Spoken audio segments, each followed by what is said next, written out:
हीरे से लेकर हमारे डीएनए तक हमारे आसपास मौजूद लगभग हर चीज में एक तत्व कॉमन है, कार्बन। ये हर जगह है और फिर भी अपने आप में एक पहेली है। चलिए पता लगाते हैं कैसे। तो सवाल ये उठता है, आखिर कार्बन ही क्यों? सोडियम, ऑक्सीजन या कोई और एलिमेंट क्यों नहीं? कार्बन में ऐसा क्या खास है कि केमिस्ट्री की पूरी एक ब्रांच, ऑर्गेनिक केमिस्ट्री, बस इसी के नाम पर है? चलिए इस वैज्ञानिक रहस्य की तह तक चलते हैं।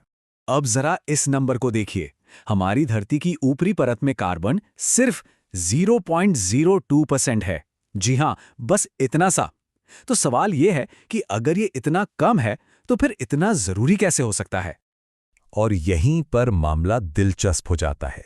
एक ऐसा एलिमेंट जो इतना दुर्लभ है, वही हमारे पूरे जीवन का आधार है। यही विरोधाभास कार्बन को इतना फैसिनेटिंग बनाता है और यहीं से हमारी पड़ताल शुरू होती है। तो किसी भी जासूसी की तरह सबसे पहले अपने सस्पेक्ट की प्रोफाइलिंग करनी होगी। मतलब हमें कार्बन के एटम को बिल्कुल करीब से समझना होगा, उसकी पहचान करनी होगी। तो कार्बन का एटॉमिक नंबर है 6, यानी 6 प्रोटॉन और 6 इलेक्ट्रॉन। लेकिन असली खेल वो है इसके बाहरी शेल के 4 इलेक्ट्रॉन्स का। सारा राज इन्हीं 4 में छिपा है। यही वो 4 इलेक्ट्रॉन हैं जो कार्बन को इसकी सारी शक्तियां देते हैं। अब देखते हैं कि कार्बन दूसरे एटम्स के साथ दोस्ती कैसे करता है, बॉन्ड कैसे बनाता है, क्योंकि यहीं पर इसका असली टैलेंट सामने आता है। देखिए, हर एटम की तरह कार्बन भी स्टेबल होना चाहता है। इसके लिए उसके पास 2 रास्ते हैं। या तो वो अपने बाहरी 4 इलेक्ट्रॉन किसी को दे दे या किसी से 4 इलेक्ट्रॉन ले ले। सीधा सा हिसाब लगता है ना? लेकिन ये इतना आसान है नहीं। मजे की बात यह है कि कार्बन के लिए ये दोनों ही रास्ते बंद हैं। सोचिए, 4 इलेक्ट्रॉन देने में इतनी ज्यादा एनर्जी लगेगी कि ये नामुमकिन जैसा है। और अगर 4 ले लिए तो इसका छोटा सा न्यूक्लियस, जिसमें सिर्फ 6 प्रोटॉन हैं, वो 10 इलेक्ट्रॉन्स को संभाल ही नहीं पाएगा। तो लेन देन वाला रास्ता तो हो गया बंद। तो फिर कार्बन करता क्या है? वो एक बिल्कुल नया रास्ता निकालता है। लेन देन की जगह साझेदारी का। वो इलेक्ट्रॉन्स को शेयर करता है। और जब एटम्स इलेक्ट्रॉन्स को शेयर करके बॉन्ड बनाते हैं तो उसे हम कहते हैं कोवेलेंट बॉन्ड। क्या कमाल का आइडिया है। इसे मीथेन के एग्जाम्पल से समझते हैं। देखिए, कार्बन अपने 4 इलेक्ट्रॉन्स के साथ बीच में है। अब 4 हाइड्रोजन एटम आते हैं, सबके पास अपना एक एक इलेक्ट्रॉन। कार्बन क्या करता है, वो हर हाइड्रोजन के साथ एक एक इलेक्ट्रॉन शेयर कर लेता है।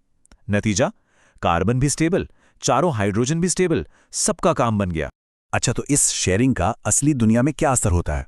देखिए, कोवैलेंट कंपाउंड्स में मॉलिक्यूल के अंदर तो बॉन्ड बहुत स्ट्रांग होते हैं, लेकिन अलग अलग मॉलिक्यूल्स के बीच में फोर्स काफी कमजोर होता है।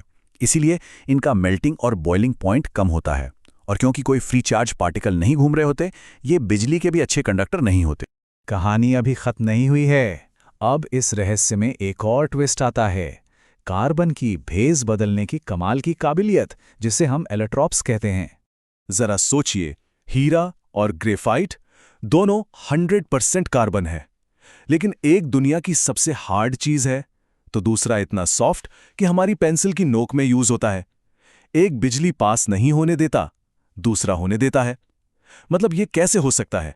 तो सवाल यही है, एक ही चीज से बनी 2 इतनी अलग अलग पहचानें कैसे हो सकती हैं? और जवाब छिपा है इनके स्ट्रक्चर में, इनकी बनावट में। हीरे में हर कार्बन एटम 4 दूसरे कार्बन से जुड़कर एक 3D जाल जैसा बना लेता है, जो बहुत ही मजबूत होता है। वहीं ग्रेफाइट में हर कार्बन सिर्फ 3 से जुड़ता है और हेक्सागोनल शीट्स या परतें बनाता है। ये परतें एक दूसरे पर फिसल सकती हैं, इसीलिए ग्रेफाइट सॉफ्ट होता है। और इसी स्ट्रक्चर की वजह से ग्रेफाइट के पास एक फ्री इलेक्ट्रॉन बच जाता है, जो उसे बिजली का कंडक्टर बना देता है। तो अब हम पहुंच चुके हैं इस गुत्थी के सबसे अहम मोड़ पर। अब हम कार्बन की उन 2 सुपर पावर्स की बात करेंगे जो सारे राज खोल देंगी। पहली सुपर पावर है कैटेनेशन। ये एक फैंसी शब्द है, लेकिन इसका मतलब बहुत सिंपल है। ये कार्बन की अपने ही जैसे दूसरे कार्बन एटम्स के साथ जुड़कर लंबी लंबी चेन बनाने की जबरदस्त काबिलियत है। सोचिए, जैसे लेगो ब्लॉक्स को जोड़ते जाओ, कोई लिमिट ही नहीं। दूसरी सुपर पावर है टेट्रावैलेंसी। इसका मतलब है कि कार्बन के पास 4 हाथ हैं, या कह लीजिए 4 कनेक्शन पॉइंट्स हैं। वो एक ही टाइम पर 4 अलग अलग एटम से जुड़ सकता है। इसी वजह से वो इतनी तरह तरह की चीजें बना पाता है। अब सवाल ये है कि कार्बन में ही ये सुपर पावर्स क्यों हैं? इसका राज है कार्बन का छोटा साइज। साइज छोटा होने की वजह से इसका न्यूक्लियस शेयर किए गए इलेक्ट्रॉन्स को बहुत मजबूती से पकड़ कर रखता है और इसी वजह से इसके बॉन्ड्स इतने स्टेबल और स्ट्रांग होते हैं। तो अब वक्त आ गया है कि सारे सुरागों को जोड़ा जाए और ये समझा जाए कि कार्बन ही क्यों द बैकबोन ऑफ लाइफ है। तो ये है फाइनल फॉर्मूला, कैटेनेशन यानी लंबी चेन बनाने की ताकत और टेट्रावैलेंसी यानी 4 बॉन्ड बनाने की ताकत।